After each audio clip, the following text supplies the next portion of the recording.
저는 중학교에서 수학을 가르치는 교사입니다. 올해로 52, 교직 생활만 25년째죠. 아이들의 이름을 외우고 수업 준비를 하고 학부모 상담을 하며 하루가 금세 흘러갑니다. 남들이 보기엔 그저 평범하고 안정된 삶이겠지만 제 안은 조금씩 말라가고 있었어요. 26에 남편을 만나 결혼했고 어느덧 25해가 지났습니다. 남편은 성실하고 책임감 있는 사람이었어요. 주말마다 아이들과 나들이를 가고 퇴근 후엔 함께 식탁에 앉아 하루 이야기를 나누던 때도 있었죠. 그땐 정말 서로에게 든든한 벽이 되어주고 있다고 믿었습니다. 하지만 작년에 남편이 교육청 장학사로 승진하면서 모든 게 조금씩 달라졌습니다. 구독과 좋아요를 눌러주시면 저의 얘기를 들려드릴게요. 승진이 기뻤지만 그때부터 남편의 귀가 시간은 점점 늦어졌죠. 업무가 많다 회의가 길어졌다는 말로 핑계를 댔습니다. 술 냄새를 풍기며 들어와 옷도 갈아입지 않은 채 침대에 쓰러져 자는 모습이 익숙해졌습니다. 처음엔 피곤하겠거니 이해했지만 점점 그 횟수가 잦아졌습니다. 대화는 거의 사라졌어요. 아침엔 신문만 들여다보고 저녁엔 휴대폰만 붙잡은 채 말 한마디 없었습니다. 제가 요즘 많이 바쁘지? 하고 말을 걸어도 대답은 늘 짧았죠. 응, 그냥 피곤해. 그 한마디면 대화는 끝이었습니다. 그러던 어느 날 밤이었어요. 남편이 샤워를 하러 들어가고 소파에 던져둔 휴대폰이 진동을 울렸습니다. 무심코 화면을 봤죠. 낯선 여자와 함께 찍은 사진이었습니다. 둘이 손을 맞잡고 환하게 웃고 있었어요. 순간 가슴이 철렁 내려앉았습니다. 손끝이 떨리고 숨이 막혔습니다. 하지만 전 그 자리에서 아무 말도 하지 않았습니다. 설마 내가 너무 예민한 걸까? 혹시 단순한 동료일지도 몰라. 스스로를 다독이며 마음을 진정시키려 했습니다. 그러나 그날 밤 도무지 잠이 오지 않았어요. 눈을 감으면 그 사진 속 웃는 얼굴이 자꾸 떠올랐습니다. 천장을 바라보다가 새벽이 다가오고서야 겨우 눈을 감았습니다. 그때는 몰랐습니다. 그날의 불안한 예감이 제 인생의 균열이 될 줄은요. 새학기가 시작되던 봄 학교에 새로운 방과 후 미술 강사가 부임했습니다. 이름은 도윤, 나이는 43쯤 되어 보였죠. 첫인상은 조용하고 단정했습니다. 말수가 적지만 묘하게 주변 공기를 차분하게 만드는 사람이었어요. 저는 원래 그림에 관심이 많았습니다. 학생 때는 미대를 가고 싶었지만 부모님은 여자는 안정된 직업이 최고야라며 사범대를 권하셨죠. 그렇게 수학교사가 되었지만 마음 한켠에는 늘 그리지 못한 그림이 남아 있었습니다. 칠판에 분필로 그래프를 그릴 때마다 마치 다른 세계를 그리듯 손끝이 설레곤 했어요. 어느 날 우연히 방과 후 시간에 미술실 앞을 지나가다 창문 너머로 도윤의 수업을 보게 되었습니다. 조용한 음악이 흐르고 아이들은 집중해서 수채화를 그리고 있었죠.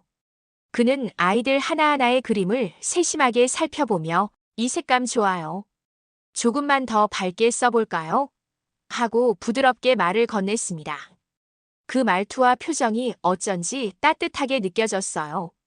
잠시 서 있던 제 시선을 느꼈는지 도윤이 문 쪽으로 고개를 돌려 미소를 지었습니다. 그 미소는 형식적인 인사가 아니라 마치 오래된 친구를 알아보는 듯한 잔잔한 온기가 있었죠. 그날 이후 이상하게 그 미소가 자꾸 떠올랐습니다. 며칠 후 수업이 끝난 늦은 오후. 빈 시간을 틈타 조심스레 미술실 문을 두드렸습니다.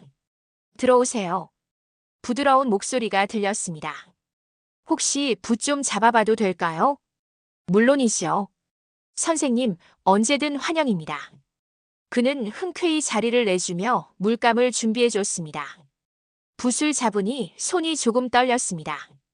오랜만이라 그런지 물감의 냄새가 낯설고도 설레었어요. 캔버스 위에 물을 섞어 색을 입히는데 색이 번지듯 제 마음도 번져갔습니다. 그때 도윤이 제 옆으로 다가왔습니다. 선생님, 손끝이 참 섬세하시네요. 선이 아주 예뻐요. 그의 목소리는 낮고 부드러웠습니다.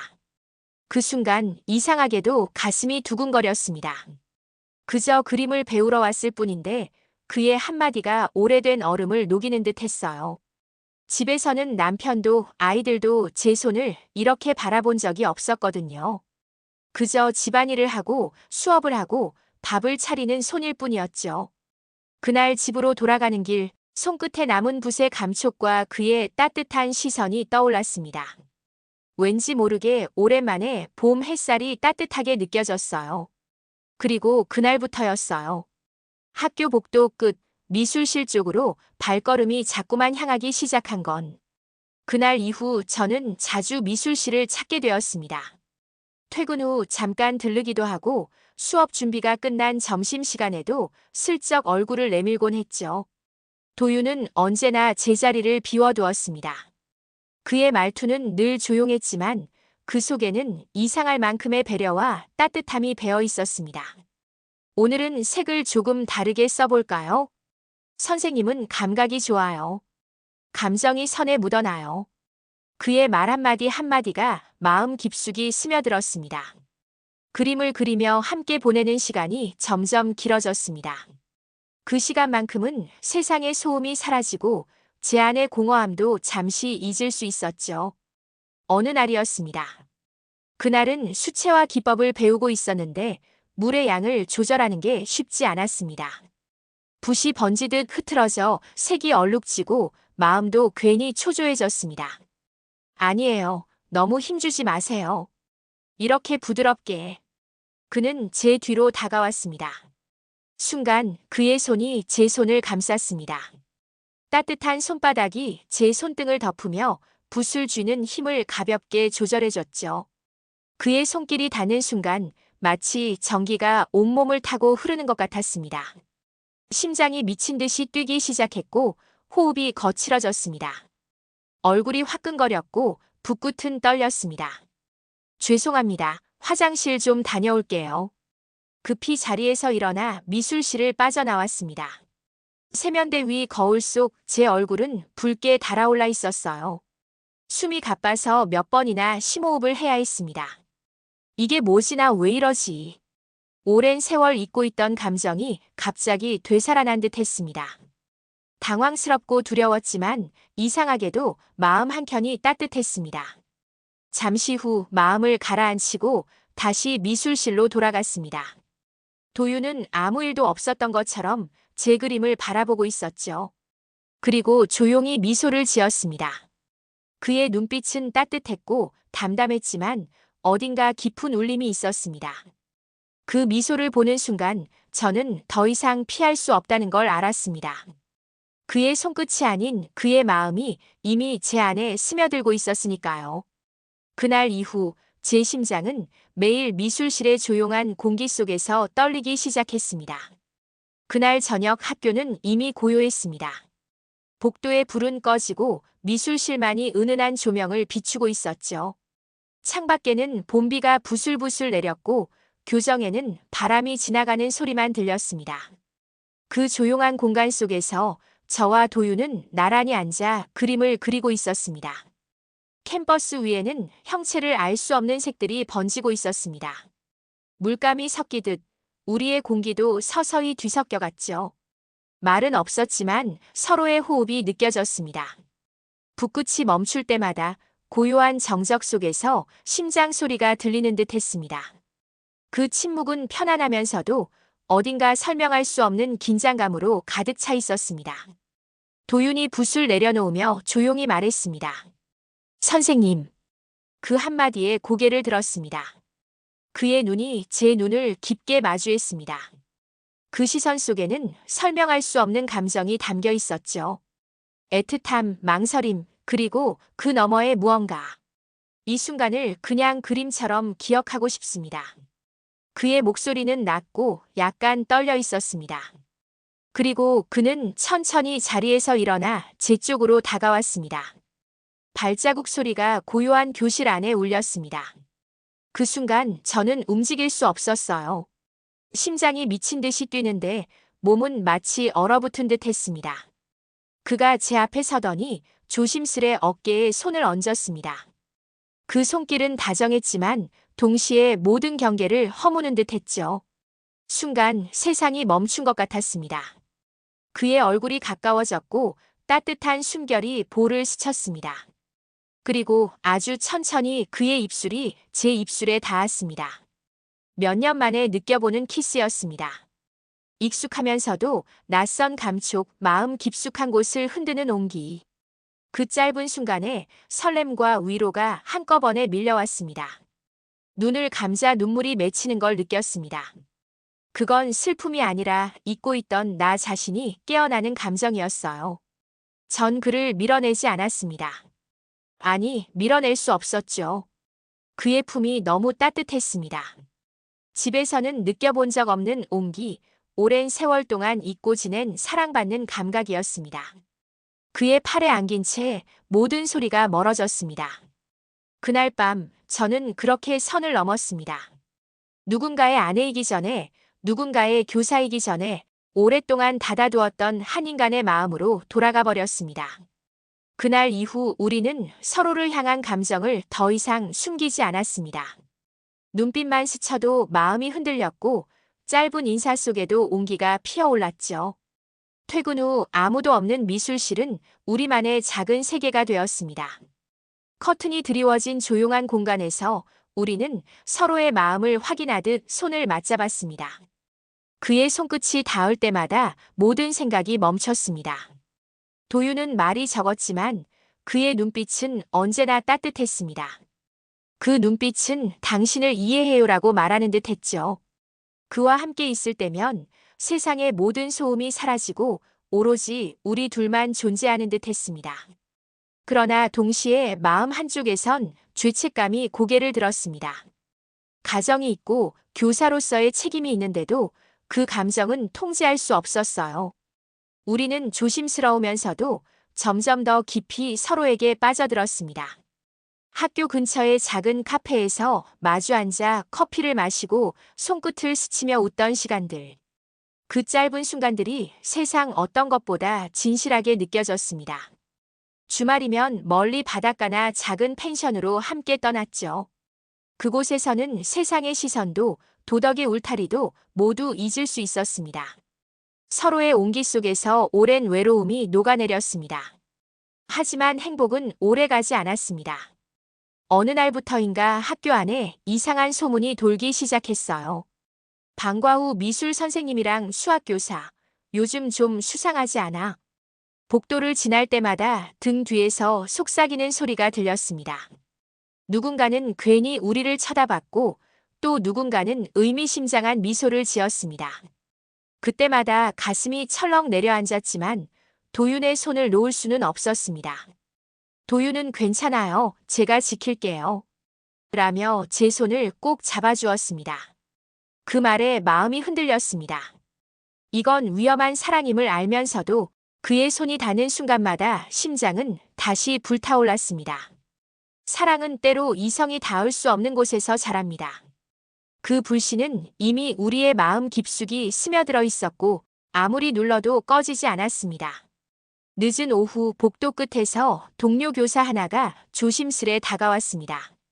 그녀는 주위를 살피더니 작은 목소리로 말했죠. 지연 선생님 조심하세요. 순간 심장이 덜컥 내려앉았습니다. 무슨 말이에요? 그녀는 한참 망설이다가 말을 이었습니다. 그 사람 전에도 여선생님이랑 그런 일 있었대요. 결국 안 좋게 끝났다고 하더라고요. 그 말이 머릿속에서 메아리처럼 울렸습니다. 전에도? 순간 머리가 멍해졌고 손끝이 차가워졌습니다. 믿고 싶지 않았어요. 하지만 이상하게 그 말이 지워지지 않았습니다. 수업이 끝나고 퇴근길에 미술실 불빛을 보자 가슴이 답답해졌습니다. 결국 그날 밤 도윤에게 전화를 걸었습니다. 도윤 씨, 저기 학교에서 당신에 대한 얘기를 들었어요. 그는 잠시 침묵하더니 당황한 목소리로 물었습니다. 무슨 얘기요? 예전에 여선생님이랑 그런 일이 있었다고요. 그게 사실이에요. 그는 고개를 저으며 급히 말했죠. 아니에요. 오해예요. 정말이에요. 그분이 힘든 일이 있어서 도와드린 것뿐이에요. 저는 선생님한테 그런 오해받기 싫어요. 이번엔 다릅니다. 이번엔 진심이에요. 그의 목소리는 간절했지만 제 마음속 어딘가가 흔들렸습니다. 이번엔 진심이라고? 그럼 예전엔 뭐였던 거지? 믿고 싶은 마음과 의심이 서로 뒤엉켜 괴로웠습니다. 그의 눈빛은 진심처럼 보였지만 이미 균열이 생긴 마음은 쉽게 돌아가지 않았습니다. 며칠 동안 도윤은 계속 제 곁을 맴돌았습니다. 복도에서 마주치면 선생님, 제 말 믿어주세요. 하며 매달렸죠. 눈가가 젖어있는 그의 표정을 보면 마음이 흔들리지 않을 수 없었습니다. 하지만 동시에 혹시 나만 바보였던 걸까? 하는 생각이 떠올랐습니다. 그가 진심이라 해도 세상은 그를 믿지 않을 것이고 나조차도 완전히 믿을 수 없었습니다. 집에서는 여전히 남편이 늦게 들어왔습니다. 냉랭한 집안 공기 속에서 남편은 제 눈을 피했습니다. 오늘도 회식이야. 그 말만 남기고 침실로 들어가는 뒷모습이 허무했습니다. 남편과의 관계는 이미 껍데기만 남은 듯 했죠. 학교에서는 도윤이, 집에서는 남편이 서로 다른 방식으로 나를 붙잡고 있었지만 정작 저는 어느 쪽에서도 숨 쉴 수가 없었습니다. 사랑이었을까요? 아니면 외로움이 만들어낸 환상이었을까요? 도윤의 진심을 의심하면서도 그의 손길을 그리워하는 제 자신이 미웠습니다. 그날 이후 제 마음속에는 두 개의 그림자가 생겼습니다. 하나는 의심, 또 하나는 그리움이었습니다. 그 두 그림자가 겹쳐질수록 저는 점점 현실과 감정의 경계에서 무너져갔습니다. 그날 아침 평소와 다름없이 출근의 복도를 지나는데 교무실이 이상하게 조용했습니다. 누군가 내 뒷모습을 힐끗거리며 속삭이는 기분이 들었죠.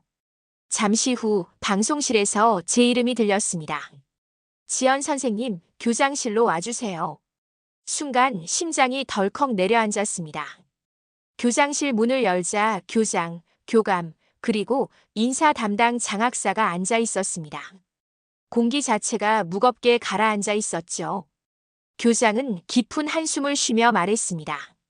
지연 선생님, 학부모 제보가 들어왔습니다. 방과후 강사와의 부적절한 관계 사실입니까? 말문이 막혔습니다. 변명하고 싶었지만 이미 모든 게 퍼진 후였죠. 학교에서는 이런 일을 묵과할 수 없습니다. 그 한마디가 칼처럼 가슴을 베었습니다. 도윤은 그 자리에서 계약 해지 통보를 받았습니다. 그는 아무 말도 하지 못한 채 고개를 숙였고 저는 정직 처분을 받았습니다.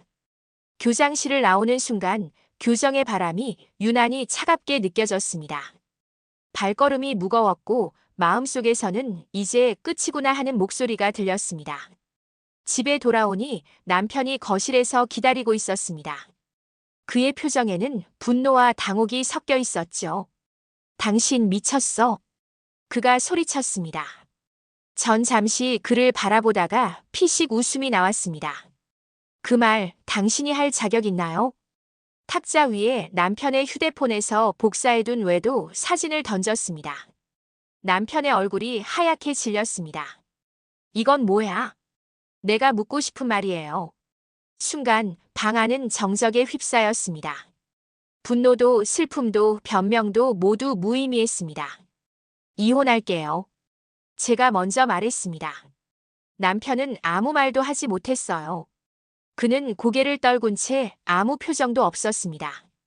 이상하게 그 모습조차도 더는 아프지 않았습니다. 그날 밤 저는 거울 앞에 앉아 한참 동안 제 얼굴을 바라봤습니다. 교사로서의 명예도 아내로서의 자리도 모두 잃었습니다. 그런데 이상하게도 눈물이 나지 않았습니다. 오히려 마음 한켠이 묘하게 편안했습니다. 이제야 내 인생을 내가 그려보는 거구나. 며칠 후 도윤이 찾아와 물었습니다. 이제 어떻게 하실 거예요? 저는 잠시 생각하다가 조용히 말했습니다. 그냥 처음부터 다시 그려보려 해요. 내 인생의 새 캔버스를. 우린 서로의 손을 맞잡았습니다. 그 손에는 후회보다 결심이 묻어 있었습니다. 며칠 뒤 우리는 함께 짐을 쌌습니다. 비행기 창밖으로 제주의 바다가 보이기 시작했을 때 저는 처음으로 숨을 깊게 들이마셨습니다. 모든 걸 잃은 자리에서 비로소 제 인생의 진짜 첫 장이 열리고 있었습니다. 해시태그 8장. 새하얀 캠퍼스 위에서 제주에 내려온 지 몇 달이 지났습니다. 바다를 마주한 작은 마을, 오래된 건물을 개조해 화실을 열었어요. 간판엔 하얀 캠퍼스라는 이름을 걸었습니다. 새로운 인생을 그려보겠다는 제 다짐을 담은 이름이었죠. 아침마다 커튼을 열면 파도 소리와 함께 햇살이 밀려들었습니다. 유리창 너머로 바다가 반짝였고 그 풍경이 하루의 시작을 알려주었습니다. 도윤은 먼저 일어나 커피를 내렸습니다. 선생님, 오늘은 하늘이 참 깨끗하네요. 그의 말에 미소가 절로 지어졌죠. 우린 베란다에 앉아 커피를 마시며 바다를 바라보았습니다. 한때는 세상의 시선을 피해 숨듯 살았던 우리가 이제는 그 누구의 눈치도 보지 않고 같은 풍경을 바라보고 있었어요. 캠퍼스 앞에 앉으면 마음이 고요해졌습니다. 붓을 들면 자연스레 과거의 장면들이 떠올랐습니다. 남편의 냉랭한 뒷모습, 도윤의 따뜻한 눈빛, 그리고 그 사이에서 흔들리던 제 자신. 그 모든 순간들이 색이 되어 흘러내렸습니다. 파랑은 상처였고 노랑은 희망이었으며 붉은색은 아직도 남은 열정이었습니다. 그림 속에서 저는 다시 살아나고 있었습니다. 도윤은 그런 저를 묵묵히 바라봤습니다. 때로는 옆에서 물감을 섞어주고 때로는 아무 말 없이 음악을 틀어주었죠. 그리고 어느 날 제가 한참 그림에 몰두하고 있을 때 그가 다가와 조용히 제 어깨를 감싸 안았습니다. 이제 정말 잘 어울리세요, 선생님. 그의 목소리에는 따뜻함과 자부심이 함께 담겨 있었습니다. 전 고개를 끄덕이며 미소 지었습니다. 그래요. 이제야 나다운 그림을 그리고 있는 것 같아요. 이제 알 것 같습니다. 사랑은 누군가에게 기대는 것도 누군가에게 의지하는 것도 아니었습니다. 사랑은 나를 다시 그려나가는 용기였습니다. 한때는 무너졌다고 생각했던 인생이 이제는 또 하나의 작품처럼 새로 채색되고 있었습니다. 창문 너머로 석양이 붉게 물들었습니다. 저는 붓을 들어 새로운 선을 그었습니다. 캔버스는 여전히 새하얗고 그 위엔 아직 그려야 할 공간이 많았습니다. 하지만 이번엔 두렵지 않았습니다. 이제야 진짜 제 인생의 색을 알고 있으니까요. 저는 다시 시작할 겁니다.